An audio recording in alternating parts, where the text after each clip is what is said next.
Students, अभी हम देखिए परावर्तित प्रकाश का परावर्तन, इसके बारे में हम पढ़ेंगे। इसमें देखिए, जैसे कि केश करतला में तुम्हारे गर्दन के बाल कारागिरी के ठीक प्रकार से काटे हैं, क्या यह तुम देख सकते हो? देखिए, जो केश कर्तनालय में जाते हैं ना हम बाल कटाने के लिए, बाल कटाने के लिए जाने के बाद में सबसे लास्ट में देखिए, बाल अगर जब कटाने होते हैं तो कटने के बाद में पीछे से देखिए हमें आईना वो दिखा देता है कि पीछे से हमारे बाल कैसे कटे हुए हैं। दर्पण में हमारा प्रतिबिंब कैसा दिखता है, दाएं व बाएं भाग का क्या होता है, कि दर्पण कैसे दिखता है, फिर दाएं और बाएं भाग में क्या परिवर्तन होता है, वो भी सब आपको वहाँ पे दिखाई देता होगा। फिर पानी में देखिए चंद्रमा का प्रतिबिंब कैसे दिखाई देता है, क्योंकि पानी के अंदर भी जब देखते सूरज हो चाहे चंद्रमा हो चाहे हमारा प्रतिबिंब, आपने देखा होगा कि किस प्रकार से दिखता है। ठीक है, देखिए केश करतलाय में तुम्हारे सामने और पीछे के और दर्पण लगे होते हैं, ये तो आपको पता ही है कि जैसे हम जिस मतलब चेयर पे बैठते हैं ना, तो सामने भी एक आईना होता है और पीछे भी एक आईना, दर्पण मतलब होता है आईना। ठीक है, तो तुम्हारे पीठ के पीछे भाग का प्रतिबिंब पीछे के दर्पण में निर्माण होता है। इस प्रतिबिंब का प्रतिबिंब सामने वाले दर्पण में भी दिखाई देता है। देखो, पीछे की ओर दिखाई देता है, उसके साथ साथ वो क्या हो जाता है कि सामने वाला जो दर्पण रखा गया है ना, उसमें भी आपका प्रतिबिंब क्या होता है, वहाँ पे आपको दिखाई देगा। जिसके कारण देखिए, केश करतलाने के गर्दन के ऊपर के बाल ठीक प्रकार से काटे हैं, क्या तुम्हें ये देखते आता है? मतलब हम उसको देख सकते हैं कि पीछे की ओर से, मतलब उसको अगर हम कर देते हैं दिखा देते हैं आईना। ठीक है, तो उसके हिसाब से आपको क्या होगा कि आपके जो बाल है पीछे की ओर से, मतलब सही तरह से कटे हैं कि नहीं है, वो हम लोग यहाँ पे क्या कर सकते हैं, देख सकते हैं। वैसे देखिए, हम चंद्रमा का पानी में प्रतिबिंब किस प्रकार देखते हैं।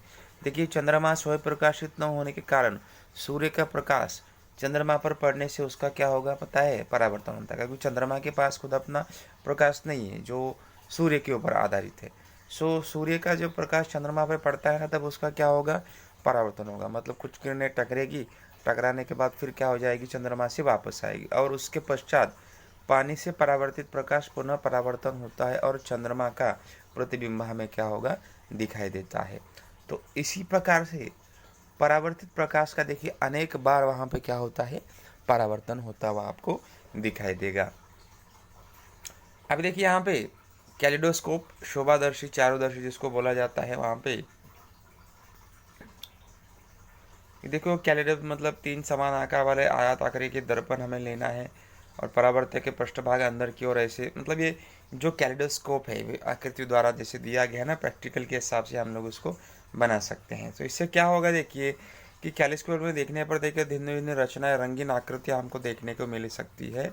और कैलिडोस्कोप्स की खास विशेषता अर्थात इसमें एक बार तैयार हुई रचना फिर से आसानी से तैयार नहीं होती है।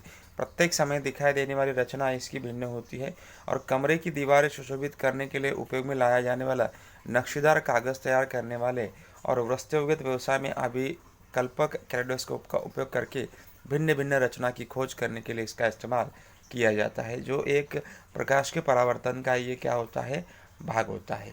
ठीक है, सो जो और उसके बाद में जो परिदर्शी होती है, परिदर्शी मतलब जो पेरिस्कोप होता है। ठीक है, पेरिस्कोप भी उसी की तरह ही कार्य करता है। और उसके बाद में जो परिदर्शी होता है जिसको पेरिस्कोप बोलते हैं, तो इसका उपयोग देखिए कहाँ पे किया जाता है। सो देखिए, नीचे की खिड़की से देख के तुम्हें ऊपर वाली खिड़की के सामने का दृश्य दिखाई देगा। इससे तैयार हुए उपकरण को परिदर्शी कहते हैं।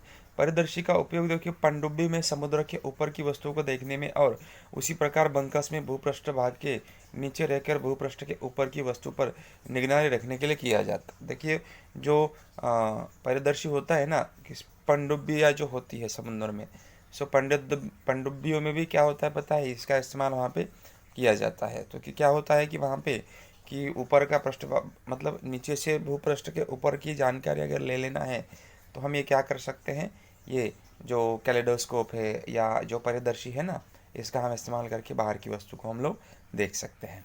ठीक है, तो इस तरह से देखिए ये जो पाठ है हमारा यहीं पे ख़त्म होता है। कुछ उदाहरण देखिए, हल किए गए उदाहरण बताए गए हैं।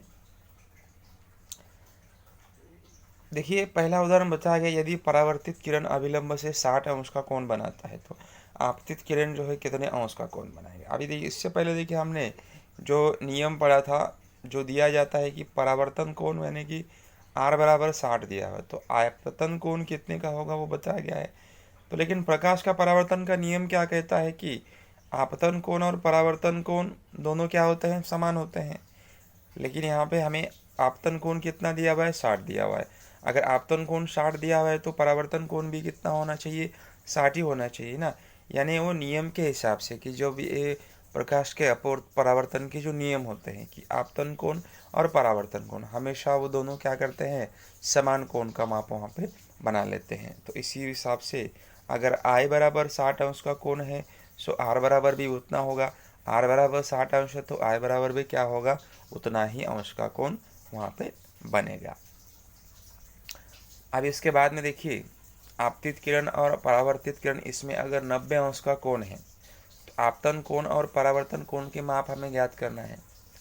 तो दोनों देखो आपतित किरण और परावर्तित किरण इनके बीच का बोला गया है, ठीक है। सो क्या होगा, देखिए आपतित किरण और परावर्तित किरण इनमें 90 अंश का कोण है, मतलब दोनों के बीच में क्या है, 90 अंश का कोण है। यानी कि क्या होता है कि I प्लस R बराबर कितना हो जाएगा, 90 हो जाएगा, ठीक है। 90 हो जाएगा यानी वहाँ पे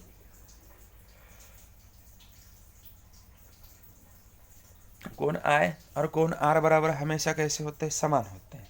यहाँ पे देखिए कोण I बराबर I प्लस I बराबर 90 है, यानी समीकरण 1 व 2 के हिसाब से अगर हम बात करेंगे, कुल मिला के यहाँ पे 2 लोग हैं, ठीक है। 2LI बराबर कितना हो गया, 90, ठीक है। 90 में थे मतलब अभी इसको क्या करेंगे, होता है LI बराबर 45, क्योंकि यहाँ पे 2 कोण है ना, मतलब दोनों के बीच का बोला है तो हमको 90 से क्या, 90 को क्या करना पड़ेगा पता है, 2 से हमको भाग देना पड़ेगा। तो ये जो 90 है, 90 को हमने 2 से क्या कर दिया, भाग दिया। अब जब 2 से भाग दिया 90 को तो कितना उत्तर आएगा हमारा, 45 उत्तर आएगा, बराबर ना। तो इस तरह से आपतन कोण और परावर्तन कोण यहाँ पर देखिए क्या हो जाएगा, 45 अंश का वहाँ पर हो जाएगा। तो इस तरह से हम लोग उसका मतलब जो है परिचय दे सकते हैं कि किस हिसाब से वहाँ पे अगर 90 अंश का अगर कोण है तो बाकी का वो किस तरह से बन सकता है, हम यहाँ पे ये सवाल द्वारा हम लोग क्या कर सकते हैं, हल कर सकते हैं, ठीक है। सो इस तरह से, और ये उदाहरण में भी देखो वही बताया गया कि 35 अंश का कोण है, तो वहाँ पे आप बोल सकते हैं कि 35 अंश का एक तरफ है और बाकी कुल मिला के 90 अंश का है, दोनों मिला के मतलब 90 से उसको अगर हम काउंट माइनस करते हैं तो उत्तर जो है हमारा क्या आएगा, 55 आएगा, बराबर। तो 40 का भी वही सही है, 40 वही है, तो अगर 90 से उसको घटा देंगे तो कितना आ जाएगा वहाँ पे, 50 उत्तर वहाँ पे आ जाएगा। तो इस तरह से जो है सवाल हम लोग हल कर सकते हैं। सो यहाँ पे 2 हल उदाहरण जो है हमें हल करना है, तो उसको भी हम जो है हल करके देख लेते हैं।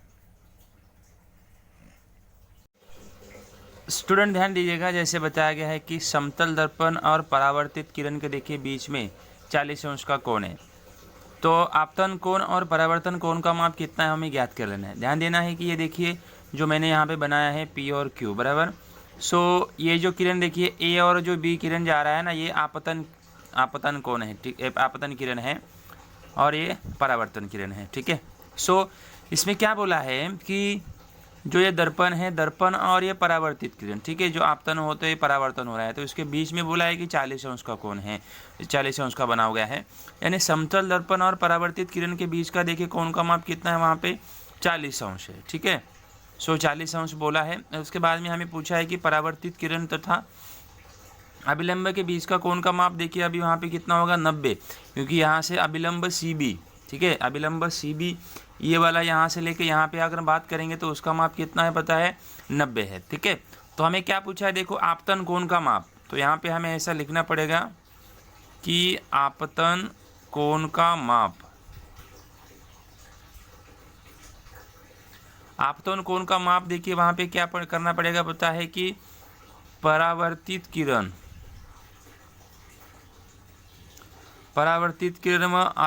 में अभिलंब के बीच का कोण, ठीक है, और यहाँ पे माइनस दर्पण तथा परावर्तित किरण के बीच का कोण। अभी परावर्तित किरण और अभिलंब के बीच का कोण कितना है पता है, वहाँ पे 90 अंश है, माइनस दर्पण तथा परावर्तित किरण के बीच का कोण वहाँ पे कितना दिया गया, वहाँ पे 40 अंश है। 90 को अगर हम करेंगे, 90 से 40 को अगर हम माइनस करेंगे तो कितना आएगा 50। तो फिर ये हमारा क्या आ गया पता है कि आपतन कोण का माप किसका आ गया,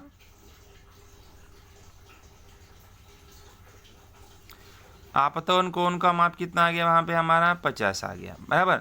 सो ये आपतन कोण का माप हो गया हमारा। सो उसके साथ साथ देखो हमें क्या बोला है कि परावर्तन कोण का भी माप दिया गया है, बराबर। अभी जब आपतन कोण का माप आया, मतलब आपतन मतलब वहाँ पे क्या हो गया पता है कि I बराबर कितना आ गया 50, ये हमारा उत्तर, ठीक है। लेकिन होता क्या है कि परावर्तन के नियम के अनुसार,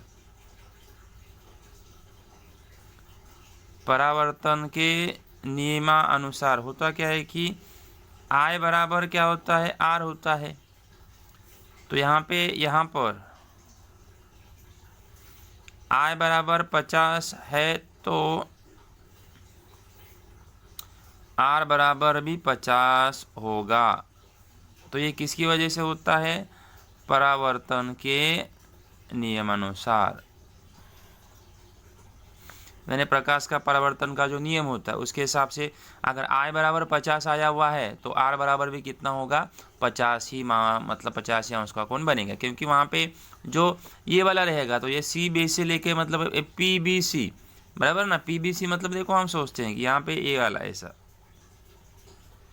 PBC, अगर यहाँ पे ऐसा सोचेंगे ना, ये वाला कोण, ठीक है। आपको तो पता ही है कि ये समकोण बनता है, समकोण बनता है यानी कि 90 है, 90 यानी कि उसके बाद में अगर जो भी यहाँ पे अगर हम देखोगे, ठीक है, तो यहाँ पे बीच का अगर हमें ज्ञात करना है तो 90 को फिर इससे अगर हम माइनस करेंगे, ठीक है, तो उस हिसाब से वहाँ पे क्या हो जाएगा, 90 को यहाँ से माइनस करेंगे तो फिर कितना आ जाएगा वहाँ पे 90 को 40, मतलब ये 40 है तो दूसरा हमें यहाँ पे ज्ञात कर लेना है। तो उस हिसाब से वहाँ पे 90 और 40 को माइनस करेंगे तो क्या हो जाएगा, ये 50 आ जाएगा। तो उसी हिसाब से, क्योंकि ये जो CBPB में जो समकोण बनेगा 90 अंश का, तो ये 90 को हमने इससे क्या कर दिया पता है, ये 40 से हमने उसको घटा दिया।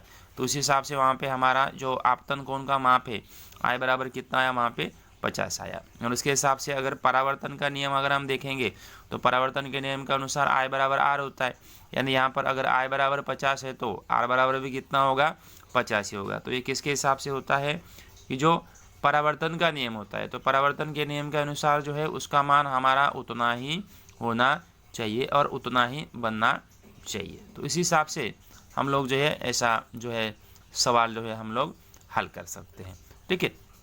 बाकी एक भी सवाल है बस उसी की तरह है।